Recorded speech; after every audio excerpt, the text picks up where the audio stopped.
It was supposed to be the happiest day of his life. David, a self-made millionaire, had finally found love, or so he thought. But when he came home early one morning, what he saw would shatter his heart and test the very meaning of kindness. Behind the doors of his quiet mansion, he discovered a truth that money could never prepare him for, a truth that would change his life, and his mother's, forever. Before we begin this emotional story, make sure you subscribe to our channel, Whispers of Goodness, where real stories of kindness and compassion come to life. If you believe the world needs more goodness, hit that like button and share this story with someone who needs hope today. Now, let's begin. David Miller was a 34-year-old tech entrepreneur from Seattle. He had worked his way up from nothing. No rich parents, no lucky breaks, just long nights, big dreams, and a burning desire to make something of his life. His company had exploded in success, making him a millionaire before he even hit his mid-30s. But despite all his wealth, David remained humble. He still called his mother Evelyn every single night. Evelyn was his everything. She had raised him alone after his father passed away when David was just 10. She had scrubbed floors, worked 2 jobs, and went hungry many nights just to keep food on the table for her boy. David had promised her, "One day, Mom, you'll never have to work again. I'll take care of you." And he kept that promise. A few years later, David met Lena, a beautiful, confident woman who seemed perfect in every way. She was charming, graceful, and spoke with kindness, especially around David.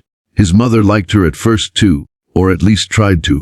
But something about Lena never sat right with Evelyn. When David wasn't around, her eyes grew cold and her words sharp. Evelyn never complained, though. She didn't want to ruin her son's happiness. After all, David looked truly in love.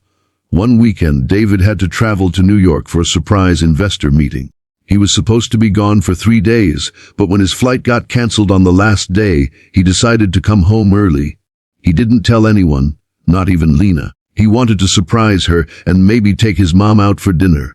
When his car rolled into the driveway, just before sunset, everything seemed peaceful. But the moment he stepped inside, he heard something that made his blood run cold. It was a cry, a soft, painful cry. His mother's voice. David froze. Then came Lena's voice, loud and furious.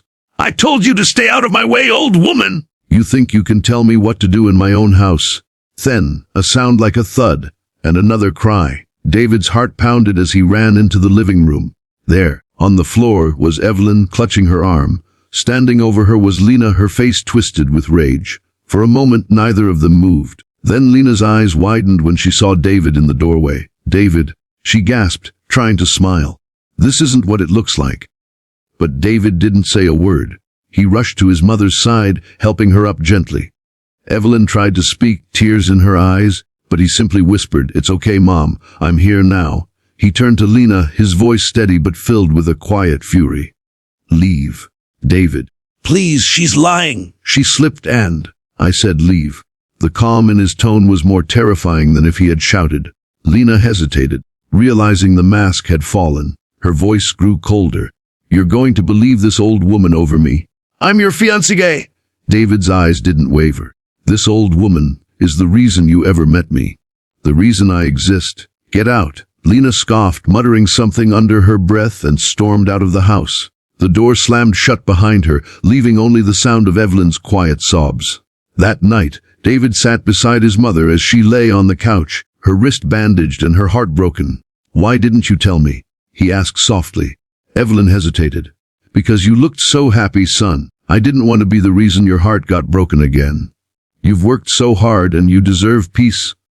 David took her hand, his eyes wet. "Mom, you are my peace. There's no life worth having if I can't protect the person who gave me everything."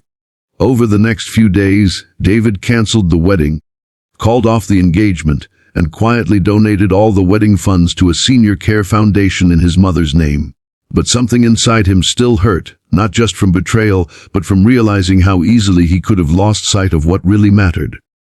So, he made a decision. He told his assistant he was taking a break from work and packed a few bags. "I'm going home," he said. Not to the mansion, not to the city, but to the little town where he grew up, where his mother used to clean houses and walk him to school. Evelyn didn't understand at first. "David, why are we here?" she asked as they pulled up to their old neighborhood. "Because I forgot what kindness looks like, Mom," he said, "and I want to find it again."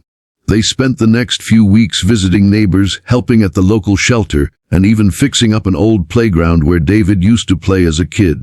At first, people didn't recognize him. But when they found out who he was, they were shocked. A millionaire sweeping leaves and painting fences beside his mother. But David just smiled. He said, "Money can build houses, but kindness builds homes." One day, as they worked at the shelter, a young single mother approached Evelyn. She said quietly, "I heard what happened to you. My mother went through something similar. Thank you for raising a man who stood up for you." Not many do. Evelyn smiled through tears. It was the first time she had truly smiled since that terrible day. That night, as they sat by the fireplace in their small rented cottage, David looked at her and said, "You know, Mom, maybe God let that happen for a reason. Maybe he wanted to remind us that love without kindness isn't love at all." Evelyn nodded. "And maybe he wanted to show others that forgiveness still exists. You didn't seek revenge, David. You chose peace. That's real strength." Months passed. David eventually returned to his business, but this time with a new mission. He created a charity fund called Hearts of Kindness, supporting caregivers and elderly parents who had no one to help them.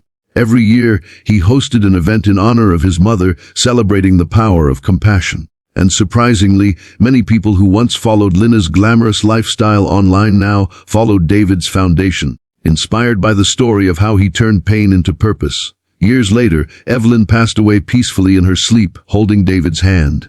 Before she closed her eyes, she whispered, "Promise me one thing, son, never stop being kind." Even when it hurts, David kept that promise. He continued to help others quietly, never seeking attention. His story spread not because of his wealth, but because of his heart. People often asked him, "How did you forgive someone who hurt your mother so deeply?" He would smile and say, "Because my mother taught me something powerful. That bitterness keeps you stuck in the moment you were hurt. But kindness sets you free." Sometimes life breaks us in ways we never expect. We see cruelty, betrayal, and pain, and it makes us question the goodness in people. But every time we choose kindness, we write a new story. David's story reminds us that kindness is not weakness. It's courage. It's standing up for what's right, loving even when it's hard, and protecting those who protected us first. So if you take one thing from this story, let it be this: no matter how cruel the world can be, never let it take away your kindness, because that, more than money, power, or revenge, is what truly changes the world. Thank you for watching this story on Whispers of Goodness. If David and Evelyn's story touched your heart, please click like, share it with someone you care about, and subscribe for more real stories that celebrate the power of kindness. And remember, kindness is the one thing that never loses value, no matter how much you give away.